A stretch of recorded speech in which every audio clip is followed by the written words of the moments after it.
ሰላም ወደ ዛሬው ትልቅ ውይይታችን እንኳን በደህና መጣችሁ። ሰላም። ዛሬ የምንመረምረው አንድ በጣም አስገራሚ ነገር ነው። አንድ ጥንታዊ የቀን መቆጠሪያ ውስጥ የተደበቀን ታላቅ ድራማ። አዎ። እስቲ አስቡት፣ ለሺህ ዓመታት የተከበሉ በዓላት እያንዳንዳቸው የአንድ ትልቅ ታሪክ ምዕራፎች ቢሆኑስ? በጣም ትልቅ ታሪክ። በእጃችን ያሉ ሰነዶች እንደሚሉት ከፋሲካ እስከ ዳስ በዓል ያሉት የጥንቷ እስራኤል ቅንዋን ከመሲሁ የመጀመሪያው ምጽአት ጀምሮ አንስቶ እስከ ታላቁ የፍጻሜ ቀን ድረስ ያለውን መንገድ የሚያሳየ መንገድ ካርታ ናቸው። ልክ ነው። እንግዲያው እስቲ እንፈትሸው።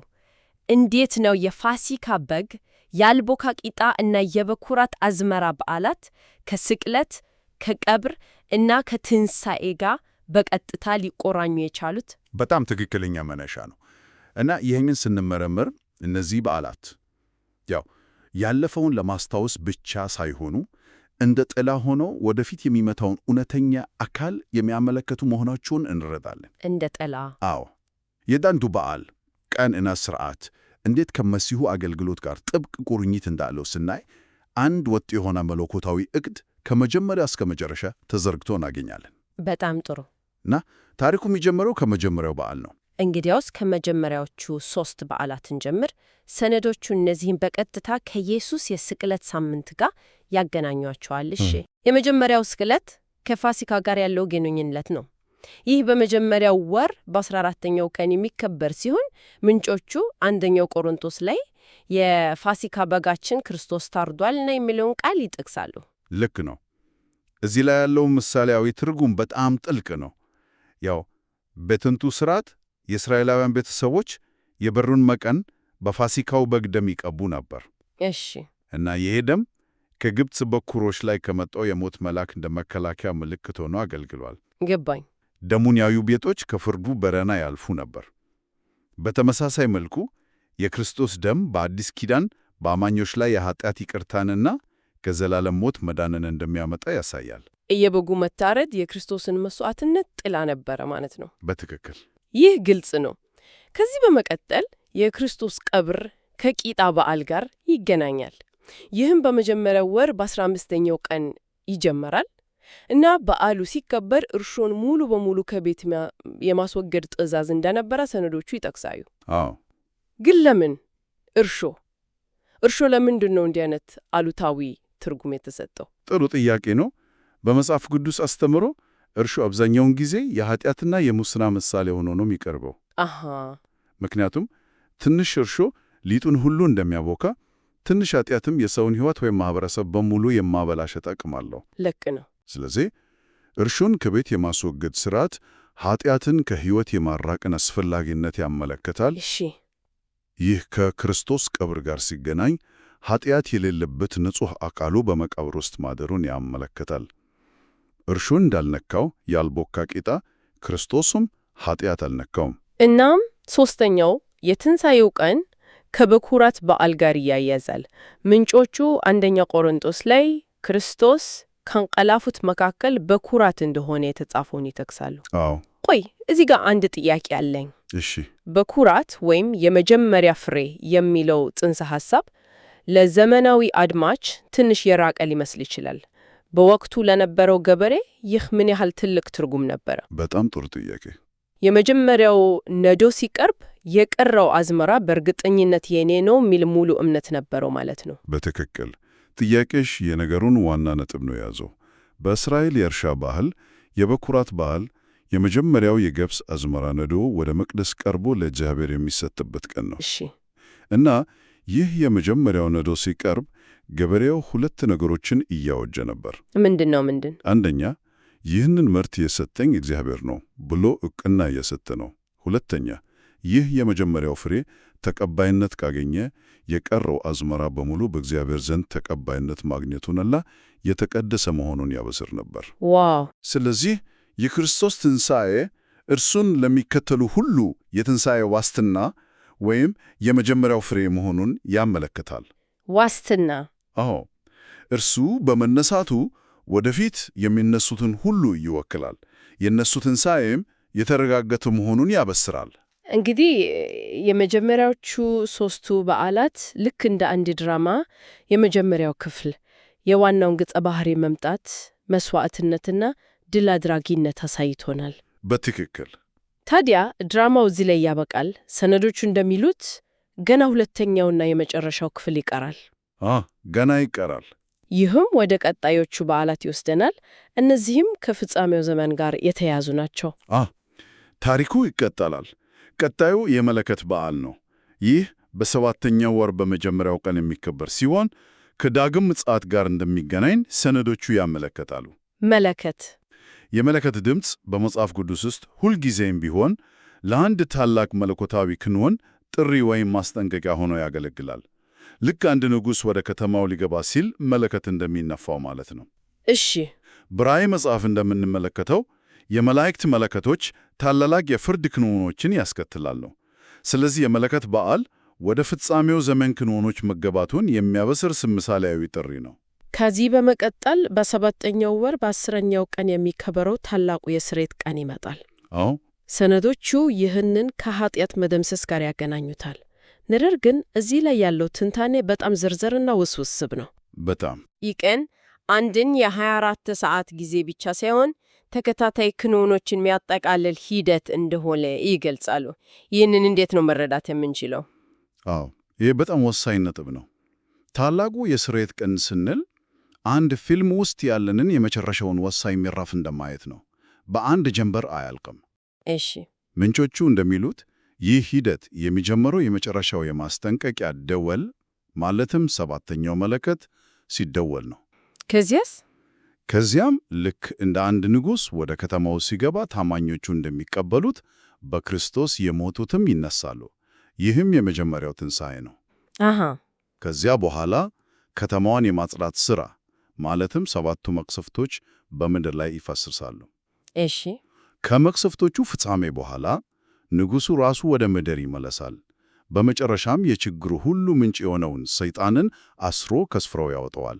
ስለዚህ ቀን ብንለውም በርካታ እርከኖች ያለው ታላቅ የመንጻት ሂደት ነው። በትክክል። እዚህ ላይ ስለ ሰይጣን መታሰር ስታነሳ ሰነዶቹ አሳሴል የሚል ቃል ይጠቀማሉ። ሰይጣንን ደግሞ በጥንቱ ስርዓት አሳሴል ተብለው የሚወከለው ምሳሌ በጥልቁ ውስጥ ለ1000 ዓመት ያሰረዋል ይላል። ልክ ነው። ለአድማጮቻችን ግልጽ እንዲሆን ይህ አሳሴል የሚለው ፍየል በስርየት ቀን ስርዓት ውስጥ ምን ሚና ነበረ? በጣም ጥሩ ጥያቄ ነው። በጥንቱ ስርዓት በታላቁ የስርየት ቀን ሊቀ ካህኑ 2 ፍየሎችን ያቀርብ ነበር። 2 ፍየሎች? አንደኛው ለእግዚአብሔር የኃጢአት መሥዋዕት ሆኖ ይታረድ ነበር። ይህ የክርስቶስን መሥዋዕትነት ያመለክታል። እሺ። ሁለተኛው አሳሴል የተባለው ፍየል ግን አይታረድም። ሊቀ ካህኑ እጁን በፍየሉ ራስ ላይ ጭኖ የእስራኤልን ኃጢአት በሙሉ ይናዘዝበታል። ከዚያም ያ ፍየል የሕዝቡን ኃጢአት በሙሉ ተጭኖ ወደ ምድረ በዳ ይሰደዳል።